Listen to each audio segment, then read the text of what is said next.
Welcome back to the Dice Tower. I'm Ella, and today we're diving into Split the Hoard, a competitive card game for 2 to 5 players designed by Mark Kenobi and published by EN Publishing. It plays in about 20 to 40 minutes and is recommended for ages 14 and up. In this game, you and your friends take on the roles of classic adventurers, maybe a daring rogue or a mighty warrior. As you search through a dragon's hoard, you'll collect treasures, make deals, and aim to claim impressive titles. But remember, only the adventurer with the most valuable haul will walk away victorious, with their names sung by bards for years to come.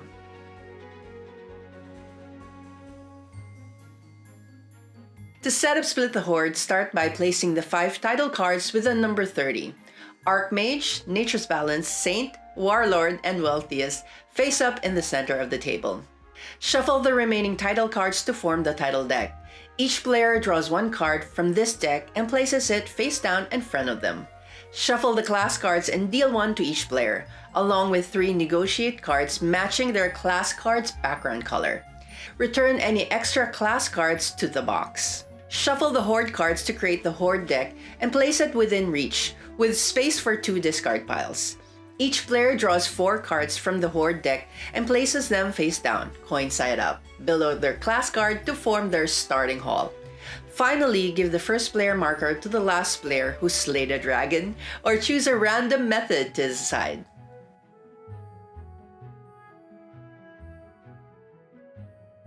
Now let's talk about how to play Split the Hoard. The Hoard deck is the core of the game in Split the Hoard, and each card holds valuable information.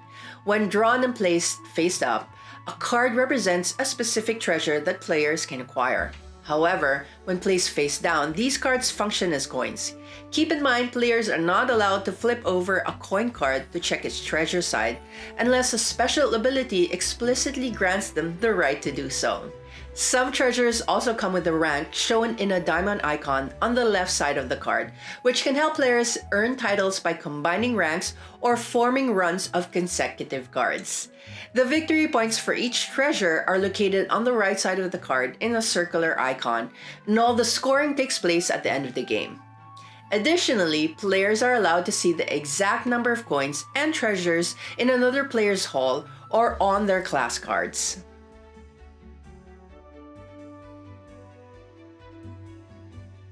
During the reveal phase, each player draws 3 cards from the top of the Hoard deck and examines the front of these cards, which represent the treasures they have picked up for that round. After reviewing their cards, players must place 1 treasure face down on each of their negotiate cards, setting them up for the negotiation phase. If they wish, players may increase the value of these treasures by adding any number of coins from their haul to the negotiate cards. In this phase, players can also activate abilities on their treasure cards by discarding them from their haul into the treasure discard pile. However, abilities can only be activated from cards in the haul and not from those on the negotiate cards. In the negotiate phase, players take turns starting with the player holding the first player card and proceeding clockwise around the table. On their turn, a player must choose one of 2 actions, either draw 2 cards from the Hoard deck and place them face down in their haul as coins, or negotiate for a treasure from another player's negotiate cards. Once a player has completed their chosen action, their turn ends and play moves on to the next player in clockwise order until everyone has had a turn. To negotiate for a treasure, a player selects a treasure on another player's negotiate card.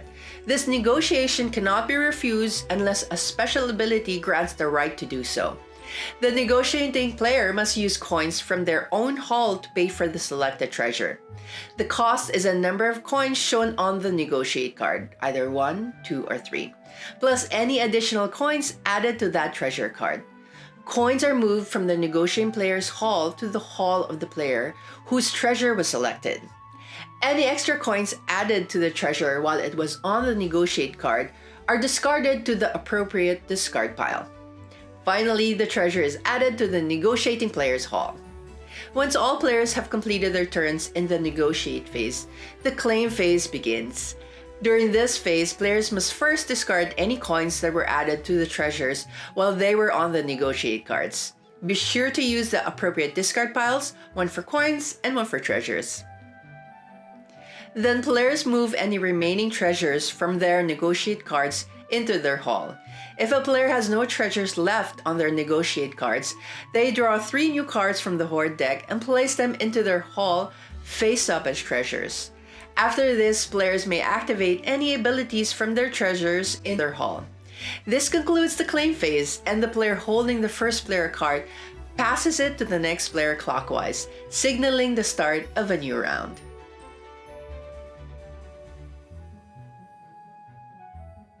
The game ends immediately if a player needs to draw a treasure or a coin from the Hoard deck and there are none left. If a player cannot draw a card needed for an ability, they complete as much as possible and then end the game. For example, if a player needs 4 coins but only 3 are available, they receive the 3 coins and the game ends. During the reveal phase, if there are not enough cards to give each player what they need, the game ends immediately and any drawn cards are discarded. In the negotiate phase, if the Hoard deck runs out, discard all treasures on class cards and return extra coins to the haul. In the claim phase, if the deck runs out, activate any abilities from treasures in the haul before ending the game. At the end of the game, tally the scores of each player. Start by assigning the 5 starting titles to the players who best meet their criteria. Resolve any ties with a class card ability or place the title back on the deck if needed. Next, reveal hidden titles. Place any that do not meet their criteria back on the deck. Then check treasures for victory points and discard those that do not meet the criteria, making sure they're not needed for other treasures. Finally, add up all the victory points from starting titles, hidden titles, and treasures. The player with the highest total wins. In case of a tie, the player with the most coins in their haul wins. If there is still a tie, it's a shared victory. Thanks for joining me for this preview of Split the Hoard. If you're excited to dive into this treasure hunting adventure, click on the link in the description below. Again, this is Ella. Happy gaming!